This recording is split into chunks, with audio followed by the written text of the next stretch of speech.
नमस्कार दोस्तों, मैं doctor DP Singh homeo veterinary clinic से आपको रूबरू हो रहा हूँ। आज मैं आपको डगनाला बीमारी, पूंछ में जो सड़न होती है, और साथ साथ में मैस्टाइटिस गैंग्रीनस, जिसमें टीथ कट करके गिर जाते हैं या काले पड़ जाते हैं, उसके बाद कट के गिर जाते हैं, उसके संबंध में हम आपको जानकारी देना चाहता हूँ।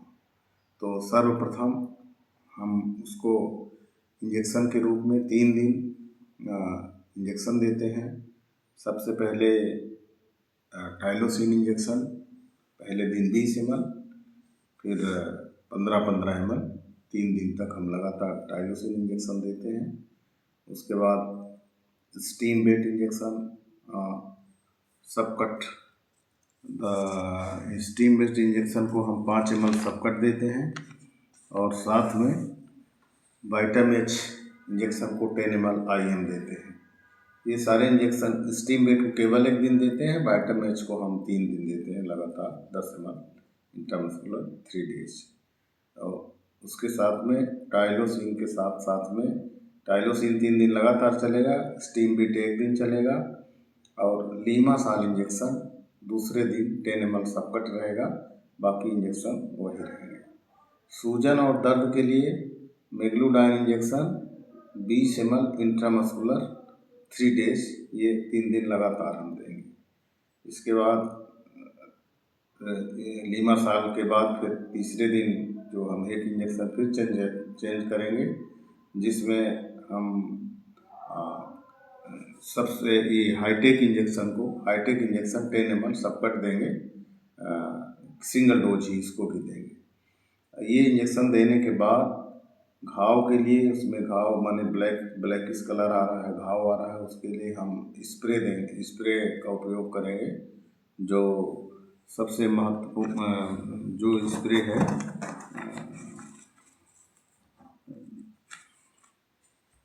स्प्रे का जो हम उपयोग करेंगे वो स्प्रे है एल्मीजाल स्प्रे। तो एल्मीजाल स्प्रे का हम उपयोग करेंगे।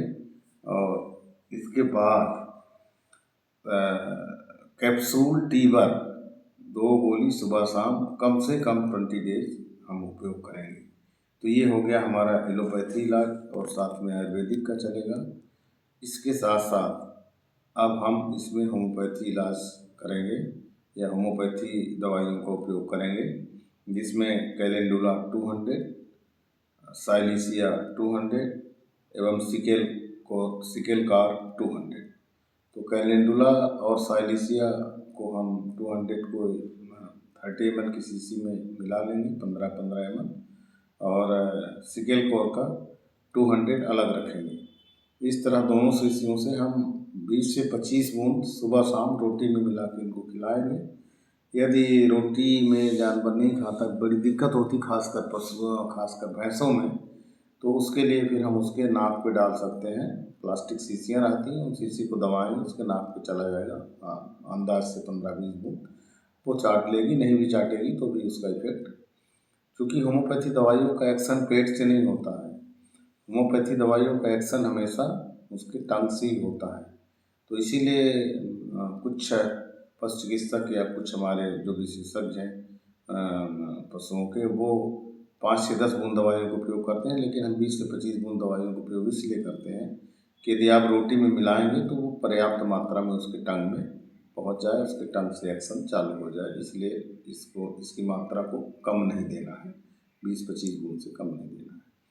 अब ये दवाई जो हमारी होम्योपैथी की है, इसको इतनी सावधानी रखना है कि यदि हम किसी भी पशु को देते हैं तो जो अंग्रेजी दवाई या कोई और आयुर्वेदिक दवाई, जैसे हम कैप्सूल टी वर्ग दे रहे हैं, तो कैप्सूल टी वर्ग में और ये इसमें क्या नाम से होम्योपैथी में आधे घंटे का कम से कम अंतर होना चाहिए, जिससे कि दवाई का इफेक्ट सही रहे। और साथ में कोई भी भूसा या दाना पानी हम उसको आधे घंटे आगे पीछे तक ना दें, ये सावधानी होम्योपैथी में हमको करना है। तो इसमें डगनाला में, जिसमें पूंछ में सड़न होती है, और टीट्स जो इसमें मैस्टाइटिस में टीट्स कट के गिरते हैं, इन दोनों की दवाइयाँ सेम है। और इनमें सबसे अच्छी बात ये है कि इन दवाइयों का यदि दोनों दवाइयों का हम उपयोग करते हैं, पहले एलोपैथी का और साथ साथ में होम्योपैथी का, तो इसके बहुत ही बेस्ट रिजल्ट आते हैं।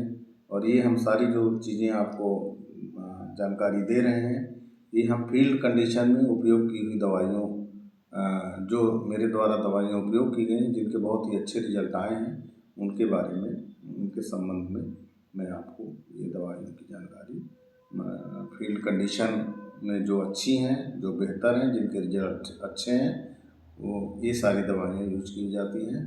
धन्यवाद, नमस्कार। अगले वीडियो में फिर हम आपसे एफएमडी के बारे में जानकारी देंगे।